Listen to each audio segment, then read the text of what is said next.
إن الحمد لله نحمده ونستعينه ونستغفره ونؤمن به ونتوكل عليه ونعوذ بالله من شرور أنفسنا ومن سيئات أعمالنا من يهده الله فلا مضل له ومن يضلل فلا هادي له ونشهد أن لا إله إلا الله ونشهد أن محمدا عبده ورسوله يا أيها الذين آمنوا اتقوا الله حق تقاته ولا تموتن إلا وأنتم مسلمون يا أيها الناس اتقوا ربكم الذي خلقكم من نفس واحدة وخلق منها زوجها وبث منهما رجالا كثيرا ونساء واتقوا الله الذي تساءلون به والأرحام إن الله كان عليكم رقيبا يا أيها الذين آمنوا اتقوا الله وقولوا قولا سديدا يصلح لكم أعمالكم ويغفر لكم ذنوبكم ومن يطع الله ورسوله فقد فاز فوزا عظيما أما بعد فإن خير الحديث كتاب الله وخير الحدي حدي محمد صلى الله عليه وسلم وشر الأمور محدثاتها وكل محدثة بدعة وكل بدعة ضلالة وكل ضلالة في النار. قال الله تبارك وتعالى في القرآن المجيد: أعوذ بالله السميع العليم من الشيطان الرجيم. بسم الله الرحمن الرحيم. يا أيها الذين آمنوا لا يسخر قوم من قوم عسى أن يكونوا خيرا منهم ولا نساء من نساء عسى أن يكن خيرا منهن ولا تلمزوا أنفسكم ولا تنابزوا بالألقاب بئس الاسم الفسوق بعد الإيمان فمن لم يتب فأولئك هم الظالمون. عن عبد الله بن عمر رضي الله عنهما عن النبي صلى الله عليه وسلم أنه قال: المسلم من سلم المسلمون من لسانه ويده. رب اشرح لي صدري ويسر لي أمري واحلل عقدة من لساني يفقه قولي. سبحانك لا علم لنا إلا ما علمتنا إنك أنت العليم الحكيم.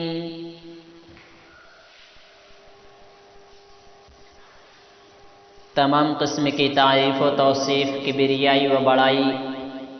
حمد و ثنا اللہ رب ذوالجلال کے لیے لائق و زیبا ہے. بعدہ درود و سلام ہو نبی آخر الزمان جناب محمد رسول اللہ صلی اللہ علیہ وسلم پر.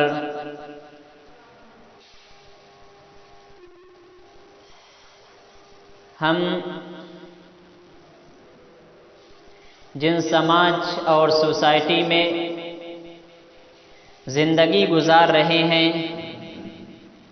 زندگی گزر بسر کر رہے ہیں، تو ہم میں سے ہر کوئی چاہتا ہے کہ ہمارا سماج و معاشرہ ایک خوشگوار اور بہترین سماج معاشرہ ہو. جس میں سکون، راحت و آرام اور ایک دوسرے سے اچھا تعلقات، آپس میں میل جول، اخوت و محبت، بھائی چارگی ہو، یکتائیت ہو، جس کی وجہ سے ہماری زندگی، ہمارے صبح و شام اور دن کا ہر وقت، ہر لمحہ چین و سکون سے گزرے، راحت و آرام میں گزرے۔ لیکن ہم اگر اپنے معاشرے میں، اپنے سماج و سوسائٹی میں اگر نظر دوڑائیں تو ہم جس سماج اور معاشرے میں زندگی گزار رہے ہیں وہ سماج و معاشرہ بے سکونی اور اس کے اندر ایک دوسرے سے بغض و حسد، کینہ کپٹ، اور ہر انسان ایک دوسرے سے دشمنی پر تلے ہوئے ہیں۔ ہمارا سماج و معاشرہ ایک خوشگوار معاشرہ نہیں ہے۔ ہماری سوسائٹی، ہمارا سماج ایک بہترین سماج نہیں ہے، اور جس کی وجہ سے ہماری زندگی میں سکون نہیں ہے، ہماری زندگی میں راحت و آرام نہیں ہے، اور اس کی وجہ یہی ہے کہ ہم نے قرآنی تعلیمات پر، اللہ کے بتائے ہوئے احکامات پر، نبی کریم صلی اللہ علیہ وسلم کی زندگی پر عمل کرنا چھوڑ دیا ہے۔ ہم نے ان کے نقش و قدم کو اور جو ان کا طریقہ تھا، ہم نے ان سے دور رہ کر ہم نے اپنے منمانی زندگی گزارنا شروع کر دی۔ ہم نے اپنے حساب سے اور غیروں کے طور طریقے کو اپنا کر، مغربی تہذیب و تمدن کو اپنا کر ہم نے اپنی زندگی گزارنا شروع کر دی، اور جس کے نتیجے میں ہمارا معاشرہ، ہمارا سماج اس حالت تک پہنچ چکا ہے کہ ہمارے سماج و معاشرے سے سکون ختم ہو چکا ہے، ہمارے اندر راحت و آرام نہیں ہے، بے چینی، بے سکونی، اور اسی طریقے سے اخوت و محبت ختم ہو چکی ہے۔ صرف بے سکونی اور بے چینی ہمارے معاشرے میں ہے، ایک دوسرے سے دشمنی، عداوت، بغض و حسد ہمارے اندر ہے۔ اور اگر ہم چاہتے ہیں کہ ہمارا معاشرہ ایک بہترین معاشرہ ہو، ہمارا سماج، ہماری سوسائٹی ایک بہترین ہو، ایک اچھا، ہمارے درمیان ایک اچھا تعلقات قائم ہو، تو ہمیں سب سے پہلے قرآنی احکامات کو، قرآن کی تعلیمات کو ہمیں اپنانے کی ضرورت ہے، اللہ کے بتائے ہوئے احکامات کو اپنی زندگی میں نافذ کرنے کی ضرورت ہے۔ اور جب تک ہم قرآن کے بتائے ہوئے احکامات کے مطابق عمل نہیں کرتے، ہم اللہ کے بتائے ہوئے طریقے پر نہیں چلتے، نبی کریم صلی اللہ علیہ وسلم کی اسوہ حسنہ کو نہیں اپناتے، ہماری زندگی بہترین زندگی نہیں ہو سکتی، ہمارا معاشرہ ایک مثالی معاشرہ نہیں ہو سکتا، ہمارا سماج ایک خوشگوار سماج نہیں ہو سکتا، ہماری زندگی میں خوشی نہیں آ سکتی، ہماری زندگی کے اندر بے چینی، بے راہ روی صرف ہوگی، اور اسی طریقے سے اس وقت تک ہماری زندگی میں سے سکون نہیں آئے گا، ہماری زندگی کے اندر راحت و آرام نہیں آئے گا، جب تک کہ ہم اپنی زندگی کے اندر اللہ کے بتائے ہوئے احکامات کے مطابق عمل نہ کر لیں، ہم ان کے مطابق نہ چلیں، اپنی زندگی کو ہم اللہ کے احکام کے مطابق نہ گزاریں۔ اور اگر ہم چاہتے ہیں کہ ہماری زندگی بہترین زندگی ہو، ہمارا معاشرہ ایک مثالی معاشرہ ہو، ہمارا سماج ایک خوشگوار سماج ہو، ہماری زندگی بہترین طریقے سے گزرے، ہمارے درمیان الفت و محبت پیدا ہو، ایک دوسرے کے درمیان بھائی چارگی ہو، اور ایک دوسرے کے غمخوار ہو، ایک دوسرے کے ساتھ اچھا تعلقات استوار ہو، تو ہمیں قرآن کی تعلیمات کو اپنانے کی ضرورت ہے۔ اور اللہ تبارک و تعالی نے سورہ حجرات کے اندر اللہ تبارک و تعالی نے تفصیل سے چند احکامات کا تذکرہ کیا ہے، اور اگر ہم ان احکامات پر عمل کر لیں، ہم ان احکامات کے مطابق اپنے آپ کو ڈھال لیں، ہم اپنی زندگی کو اس کے مطابق اگر گزارنے لگیں تو ہماری زندگی میں سکون آ جائے گی، ہماری زندگی کے اندر ہمارے معاشرہ ایک مثالی معاشرہ ہو جائے گا، ہمارا سماج ایک بہترین اور خوشگوار سماج ہو جائے گا۔ اللہ تبارک و تعالی سورہ حجرات کے اندر ارشاد فرماتا ہے وَإِن طَائِفَتَانِ مِنَ الْمُؤْمِنِينَ اقْتَتَلُوا فَاصْلِحُوا بَيْنَهُمَا، کہ ہمارے اندر اور ایک جہاں معاشرے میں بہت سے انسان رہتے ہیں تو وہاں ایسا ممکن ہوتا ہے کہ ان کے درمیان ایک دوسرے کے درمیان اختلاف ہو جائے۔ یہ فطری چیز ہے کہ دو انسان اگر ہوں تو ان کے درمیان اختلافات ہو جاتے ہیں۔ انسان کے درمیان بہت سے ایسے وقت میں ایسے مواقع آ جاتے ہیں جب دو انسان لڑ پاتے ہیں۔ نبی اللہ تبارک و تعالی کہتا ہے وَإِن طَائِفَتَانِ مِنَ الْمُؤْمِنِينَ اقْتَتَلُوا فَاصْلِحُوا بَيْنَهُمَا، اگر دو مومنین میں سے دو جماعت، دو گروہ، دو شخص اگر آپس میں لڑ پڑے، کسی بات میں تنازعات کر لیں، کسی بات میں ان کے درمیان اختلاف ہو جائے، فَاصْلِحُوا بَيْنَهُمَا، تو ایک مسلمان کی ذمہ داری ہے کہ ان کے درمیان اصلاح کرائے، ان کے درمیان صلح کرائے، یہ مسلمانوں کی ذمہ داری ہے۔ تو سب سے پہلے ہمارے اپنے معاشرے کو سدھارنے کے لیے، ہمارے اپنے معاشرے کو خوشگوار بنانے کے لیے، اپنی زندگی کے اندر سکون پیدا کرنے کے لیے، اپنی زندگی کو بہترین بنانے کے لیے، اپنی زندگی کو اپنے درمیان ایک اچھا تعلقات استوار کرنے کے لیے ضروری ہے کہ جب دو شخص کے درمیان تنازعات ہو، جب ان کے درمیان اختلافات ہو اور دو مومنین آپس میں کسی بات پر لڑ پڑے تو تیسرے کا یہ اس کی ذمہ داری ہے کہ ان کے درمیان اصلاح کرائیں۔ لیکن اگر اپنے معاشرے میں ہم دیکھیں تو ہمارا معاشرہ اس کے برعکس ہے۔ ہمارے معاشرے کے اندر اگر دو شخص آپس میں لڑتے ہیں، ان کے درمیان اختلافات ہوتے ہیں، ان کے درمیان تنازعات ہوتے ہیں، تو ہماری ذمہ داری یہ ہوتی ہے کہ ان کے درمیان ہم صلح کرائیں، ہم ان کے درمیان صلح کرائیں۔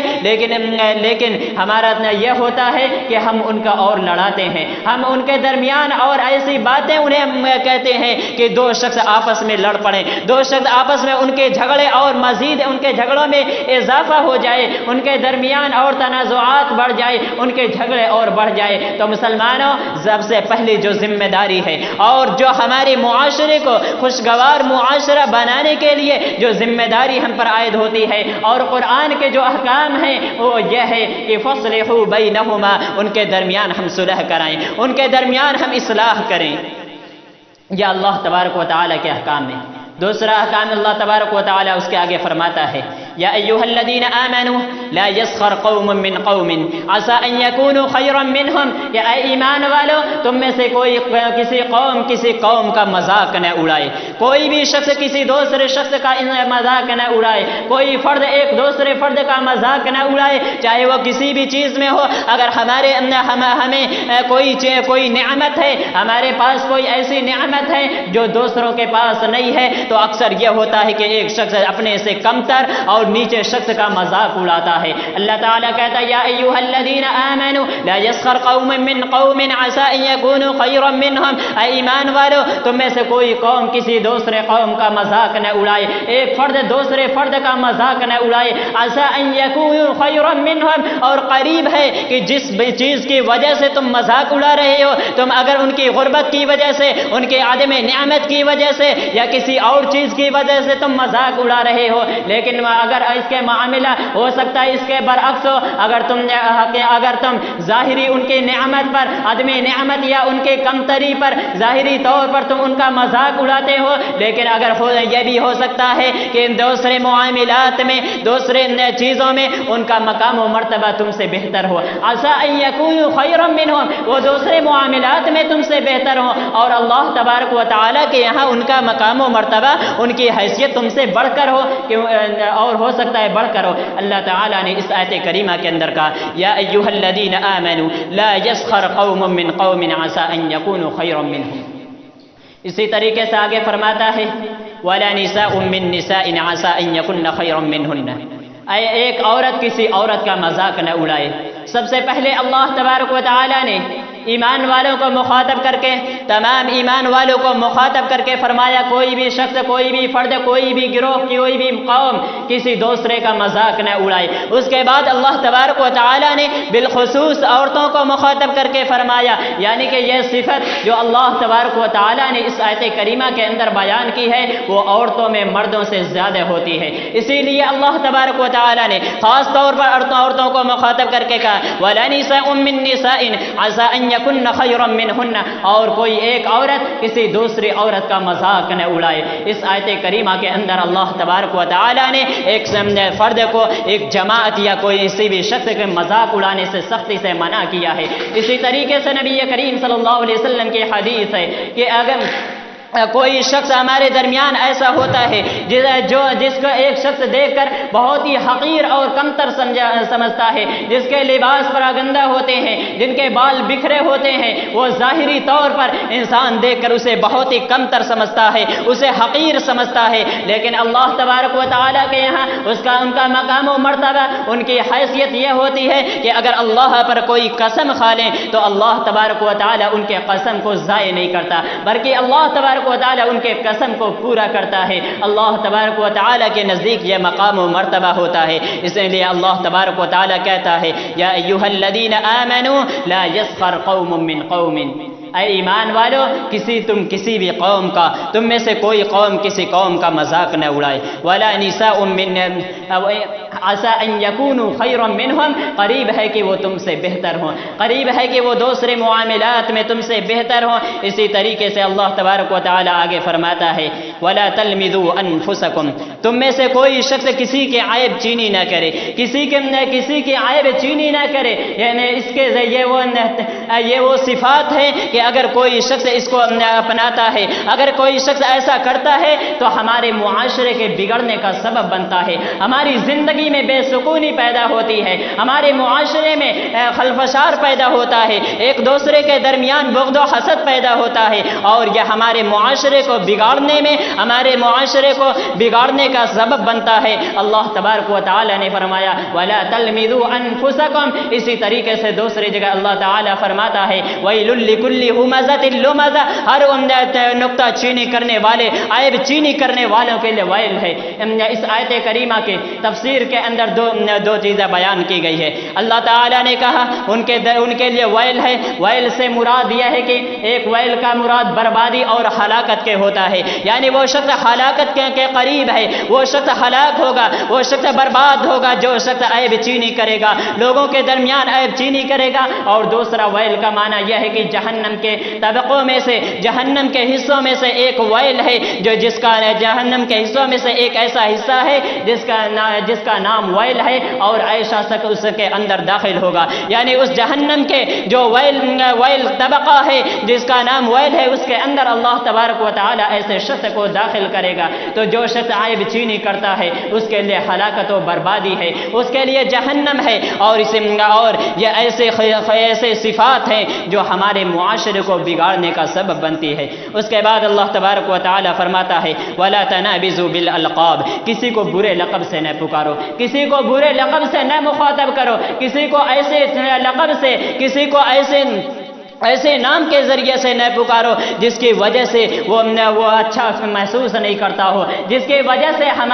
سے اس کو تکلیف پہنچتی ہے۔ اور یہ ایک مسلمان کے منافی ہے کہ کوئی شخص ایک دوسرے شخص کو اپنی زبان سے یا کسی بھی چیز سے اس کو تکلیف پہنچائے۔ وَلَا تَنَابِزُوا بِالْأَلْقَابِ بِئْسَ الِاسْمُ الْفُسُوقُ بَعْدَ الْإِيمَانِ، اور یہ برا نام، یہ کسی نام کو برے ناموں سے پکارنا، کسی کو ایسے نام سے پکارنا کہ جو کہ برا ہو اور اس سے بہتر نہیں محسوس کرتا ہو، وہ اچھا نہیں محسوس کرتا ہو، تو یہ ایمان کے بعد گناہ ہے، یہ ایمان کے بعد گناہ ہے۔ اور اسی طریقے سے نبی کریم صلی اللہ علیہ وسلم نے ایک اچھے مسلمان کی یہ خصلت بتائی ہے، افضل مسلمان کی یہ صفات بتائی ہے کہ اس کے زبان اور ہاتھ سے ایک دوسرا مسلمان محفوظ ہوتا ہے۔ اسی طرح صحیح بخاری کی روایت ہے، راوی حدیث عبداللہ بن عمر رضی اللہ عنہ ہیں، کہتے ہیں کہ نبی کریم صلی اللہ علیہ وسلم نے فرمایا المسلم من سلم المسلمون من لسانہ ویدہ، کہ افضل مسلمان وہ ہے، بہتر مسلمان وہ ہے، مسلمانوں میں سب سے اچھا مسلمان وہ ہے المسلم من سلم المسلمون من لسانہ ویدہ، کہ ایک دوسرا مسلمان اس کی زبان اور اس کے ہاتھ سے محفوظ ہو، وہ کسی کو اپنے زبان سے اپنے ہاتھ سے دوسرے شخص کو محفوظ رکھتا ہو، یعنی زبان سے ایسی بات نہیں کہتا ہو، ایسی چیز نہیں ادا کرتا ہو جس سے ایک دوسرے مسلمان کو تکلیف پہنچے، ایک دوسرا مسلمان اس سے برا محسوس کرے۔ یہ ایک اچھے مسلمان کی خصلت ہے، ایک اچھے مسلمان کی یہ صفات ہوتی ہے کہ دوسرا شخص اس سے محفوظ ہوتا ہے۔ وَمَن لَّمْ يَتُبْ فَأُولَٰئِكَ هُمُ الظَّالِمُونَ، اور جو شخص ایسا کرتا ہے، جو شخص ان صفات کے حامل ہوتا ہے، ایسے امور کو انجام دیتا ہے، اللہ تبارک و تعالیٰ کہتا ہے وَمَن لَّمْ يَتُبْ فَأُولَٰئِكَ هُمُ الظَّالِمُونَ، یہی وہ لوگ ہیں، اگر وہ لوگ توبہ نہیں کرتے تو یہ وہ لوگ ہیں جو ظالموں میں سے ہیں۔ اللہ تبارک و تعالیٰ کے یہاں ان کا شمار ظالموں میں سے ہوتا ہے۔ اسی طریقے سے اپنی زندگی کو خوشگوار زندگی گزارنے کے لیے، اپنی زندگی کو، اپنے معاشرے کو، اپنے سماج اور سوسائٹی کو ایک بہترین سماج و معاشرہ بنانے کے لیے ایک کلیدی صفات یہ ہے کہ ایک انسان دوسرے کے متعلق بہت زیادہ گمان نہ رکھیں، کیونکہ جب ایک انسان دوسرے کے متعلق بہت زیادہ سوچتا ہے، بہت زیادہ گمان رکھتا ہے، تو اس کے گمان میں بہت سارے ایسے خیالات آتے ہیں، برے خیالات اس کے تعلق سے آتے ہیں، اور یہ وہ تعلق ہے، یہ ایسے صفات ہیں اور یہ ایسے صفات ہیں جس کی وجہ سے ایک دوسرے انسان کے لیے ہمارے دلوں میں بغض، حسد، کینہ، کپٹ پیدا ہوتی ہے، اور اللہ تبارک و تعالیٰ نے اسے سختی کے ساتھ منع کیا۔ یا ایھا الذین آمنوا اجتنبوا کثیرا من الظن، اے ایمان والو تم بہت زیادہ گمان کرنے سے بچو، ان بعض الظن اسم، کیونکہ بعض گمان اسم ہے، اور یہ صفت ہمارے مسلمانوں کے اندر بہت زیادہ پایا جاتا ہے۔ ہمارے ذہن ہمارے خیالات اس قدر ایک دوسرے کے بارے میں سوچتے ہیں کہ اگر کوئی شخص نیک اعمال کرتا ہے، اگر کوئی شخص عبادت بھی کرنے جا رہا ہے، تو ہم نگیٹو پوائنٹ سے سوچ کر ہم ان کے درمیان نکتہ چینی کرتے ہیں، اس کے لیے ہم اپنے خیالات کو برے خیالات سے سوچتے ہیں اور برے گمان اس کے بارے میں رکھتے ہیں۔ اگر کوئی شخص نیک عمل بھی کرتا ہے تو ہم ایسے گمان رکھتے ہیں، کہتے ہیں کہ ہو سکتا ہے اس کا ارادہ کچھ اور ہو، یہ کچھ اور سوچ رہا ہو، بلکہ ہمارا کام یہ ہے کہ ہم ہر ایک کے متعلق پازیٹیو پوائنٹ سوچیں، ہم مثبت پہلو سے سوچیں۔ اگر کوئی شخص کچھ بھی کر رہا ہے تو ہم ان کے بارے میں مثبت پہلو سے سوچیں، اور یہ ایسا عمل ہے جس کی وجہ سے ہمارے معاشرے کے بگڑنے سے بچنے میں ہمارے بہت ہی اہم اس کی ضرورت ہے۔ اور اگر کوئی شخص ایک دوسرے کے متعلق مثبت پہلو سے سوچتا ہے تو اللہ تبارک و تعالی اس کے سوچ پر بھی، اس کے گمان پر بھی اس کے نیکیوں میں اضافہ کرتا ہے۔ اسی طریقے سے وَلَا تَجَسَّسُوا، کسی کی جاسوسی مت کرو، یہ بھی ہمارے معاشرے کے اندر عام ہے، اور ہمارے معاشرے کے بگڑنے میں، ہمارے سماج و معاشرے کی بے سکونی اور بے چینی کو پیدا کرنے میں ایک اہم کردار اس کا ہے کہ ایک دوسرے کے ہم اس کے پیچھے لگے ہوئے ہوتے ہیں، کون شخص کیا کر رہا ہے، کس وقت وہ کس کام کو کر رہا ہے۔ وَلَا تَجَسَّسُوا، کسی کی جاسوسی مت کرو۔ وَلَا يَغْتَبْ بَعْضُكُمْ بَعْضًا أَيُحِبُّ أَحَدُكُمْ أَنْ يَأْكُلَ لَحْمَ أَخِيهِ مَيْتًا فَكَرِهْتُمُوهُ، اسی طریقے سے تم میں سے کوئی شخص کسی کی جاسوسی نہ کرے، کسی کی جاسوسی نہ کرے۔ وَلَا يَغْتَبْ بَعْضُكُمْ بَعْضًا، کسی کی غیبت، تم میں سے کوئی شخص کسی کی غیبت نہ کرے۔ وَلَا يَغْتَبْ بَعْضُكُمْ بَعْضًا أَيُحِبُّ أَحَدُكُمْ أَنْ يَأْكُلَ لَحْمَ أَخِيهِ مَيْتًا فَكَرِهْتُمُوهُ، اور یہ غیبت کرنا اتنا برا عمل ہے کہ اللہ تبارک و تعالی نے کہا کہ اور ایسے شخص کے اللہ تبارک و تعالی نے اس شخص سے تعبیر کی ہے کہ وہ شخص، کیا تم میں سے کوئی شخص پسند کرے گا اَيُحِبُّ أَنْ يَأْكُلَ لَحْمَ أَخِيهِ مَيْتًا، کیا تم میں سے کوئی شخص یہ پسند کرے گا کہ وہ اپنے مردہ بھائی کا گوشت کھائے؟ کیا تم میں سے کوئی شخص اپنے مردہ بھائی کا گوشت کھائے؟ یعنی کہ جو شخص غیبت کرتا ہے، جو شخص کسی کے پیٹھ پیچھے اس کی برائی کرتا ہے، اس کی عزت کو داغدار کرتا ہے، تو اللہ تبارک و تعالی نے اللہ تبارک و تعالی نے اس کے ایسے شخص سے تعبیر کی ہے کہ وہ جو شخص اپنے مردہ بھائی کے گوشت کھاتا ہے، یعنی یہ اتنا برا عمل ہے۔ اور اسی طریقے سے ابو بکر رضی اللہ عنہ کی حدیث ہے، وہ روایت کرتے ہیں کہ نبی کریم صلی اللہ علیہ وسلم جب حجۃ الوداع میں خطبہ دے رہے تھے، حجۃ الوداع میں خطبہ دے رہے تھے، اس وقت نبی کریم صلی اللہ علیہ وسلم نے صحابہ کرام کو مخاطب کر کے فرمایا کہ لوگوں نے ان سے پوچھا کہ آج کون سا دن ہے؟ صحابہ کرام نے بیک وقت کہا، اپنی زبان سے کہا کہ آج حرمت والا دن ہے، پھر کہا کہ یہ کون سا مہینہ ہے؟ صحابہ کرام نے کہا یہ حرمت والا مہینہ ہے۔ پھر پوچھا یہ کون سا شہر ہے؟ نبی کریم صلی اللہ علیہ وسلم کو بتایا گیا یہ حرمت والا شہر ہے، اسی طرح یہ دن بھی حرمت والا، یہ شہر بھی حرمت والا، یہ مہینہ بھی حرمت والا۔ پھر نبی کریم صلی اللہ علیہ وسلم نے فرمایا کہ ان دماءکم واموالکم واعراضکم حرام علیکم کحرمت یومکم ھذا فی شہرکم ھذا فی بلدکم ھذا، تمہارے اوپر ایک دوسرے کے خون، ایک دوسرے کا مال، ایک دوسرے کی عزت ایسے ہی حرام ہے جیسے کہ آج کا دن اس مہینے میں اس شہر میں حرام ہے۔ جس طریقے سے یہ شہر بھی حرمت والا، یہ دن بھی حرمت والا، یہ مہینہ بھی حرمت والا، جس طریقے سے آج کے دن کی حرمت ان تمام چیزیں حرمت والی ہیں، ایسے ہی تم پر ایک دوسرے کی عزت کو داغدار کرنا، ایک دوسرے کے مال کو کھانا، ایک دوسرے کی عزت کو داغدار کرنا اور ایک دوسرے کی جان و مال اسی طریقے سے تمہارے اوپر حرام ہے، اسی طریقے سے ایک دوسرے کے اوپر حرام ہے۔ میرے بھائیوں، نبی کریم صلی اللہ علیہ وسلم نے اس کو ایک عظیم گناہ سے تعبیر کیا ہے کہ جو شخص ایک دوسرے کی غیبت کرتا ہے۔ آخری بات یہ ہے کہ ہمارے معاشرے کے خلفشار کا اور ہمارے معاشرے کے بگڑنے کا ایک سبب یہ بھی ہے کہ ہمارے درمیان اگر کوئی شخص اونچے کاسٹ کا ہے، ذات پات برادری کو لے کر ہمارے درمیان بہت سے اختلافات ہوتے ہیں، جبکہ اور ہمارے معاشرے سے سکون کو ختم ہونے میں، ایک دوسرے کے درمیان خلفشار پیدا کرنے میں یہ بہت ہی اہم کردار اس کا ہوتا ہے کہ ایک دوسرے پر فخر ہوتا ہے کہ ہم اونچے کاسٹ کے ہیں، ہمارا کاسٹ ان سے بلند ہے، ہم بڑے ہیں، ہمارا مقام و مرتبہ ان سے بلند ہے، اور اس کے ذریعے سے ہمارے معاشرے میں خلفشار پیدا ہوتا ہے، ایک دوسرے کے درمیان بغض و حسد پیدا ہوتی ہے۔ جبکہ اللہ تبارک و تعالی قرآن کریم کے اندر ارشاد فرماتا ہے یا ایھا الناس انا خلقناکم من ذکر و انثی وجعلناکم شعوبا وقبائل لتعارفوا ان اکرمکم عند اللہ اتقاکم، اے لوگوں سنو، بے شک کہ میں نے تمہیں ایک مرد اور ایک عورت سے پیدا کیا ہے، اور تمہارے درمیان ہم نے قنبے اور قبیلے بنائے ہیں، تمہارے درمیان ہم نے ذات پات کو بنایا ہے، اور اس کا مطلب یہ نہیں ہے، اس کا مقصد یہ نہیں ہے کہ ہم ایک دوسرے پر فخر کریں، ایک دوسرے سے ہم اپنے آپ کو بلند سمجھے، اپنی حیثیت اپنے دوسرے کو اپنے سے کمتر سمجھے، بلکہ اس کا اصل مقصد یہ ہے کہ ایک دوسرے کی پہچان ہو۔ ایک دوسرے کی پہچان کے لیے اللہ تبارک و تعالی نے اس کو بنایا ہے، ان اکرمکم عند اللہ اتقاکم، اور تمہارے درمیان اگر کوئی حیثیت والا ہے، تمہارے درمیان کوئی باعزت ہے، تمہارے درمیان کوئی بلند درجے والا ہے، تو وہ تقوی کی بنیاد پر ہے، اس کا وہ عمل کی بنیاد پر ہے۔ اللہ کے نزدیک صرف تمہارا تقوی، تمہاری پرہیزگاری، تمہارے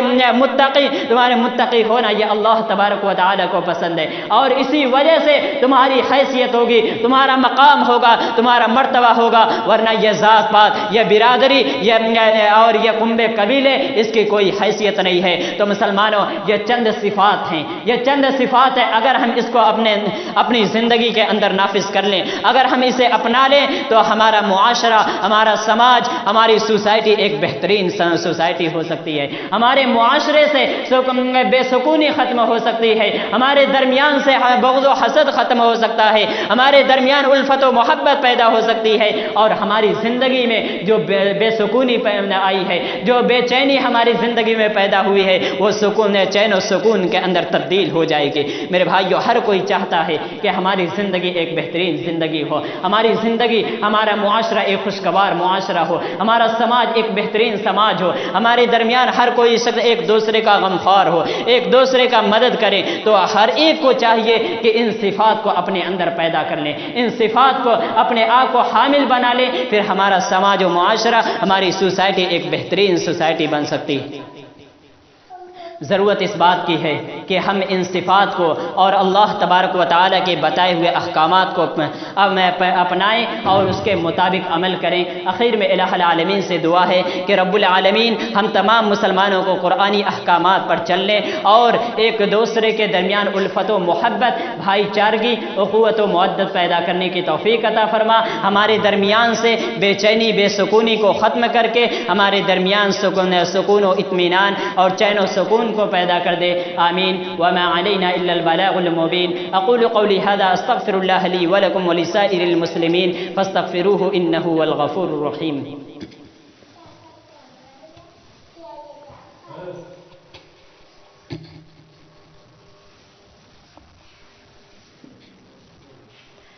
ان الحمد للہ نحمده ونستعينه ونستغفره ونؤمن به ونتوكل عليه ونعوذ بالله من شرور أنفسنا ومن سيئات أعمالنا من يهده الله فلا مضل له ومن يضلل فلا هادي له ونشهد أن لا إله إلا الله ونشهد أن محمدا عبده ورسوله يا أيها الذين آمنوا صلوا عليه وسلموا تسليما اللهم صل على محمد وعلى آل محمد كما صليت على إبراهيم وعلى آل إبراهيم إنك حميد مجيد اللهم بارك على محمد وعلى آل محمد كما باركت على إبراهيم وعلى آل إبراهيم إنك حميد مجيد عباد الله رحمكم الله إن الله يأمر بالعدل والإحسان وإيتاء ذي القربى وينهى عن الفحشاء والمنكر والبغي يعظكم لعلكم تذكرون اذكروا الله يشكركم وادعوه يستجب لكم ولذكر الله تعالى عز وجل وأتم وأكبر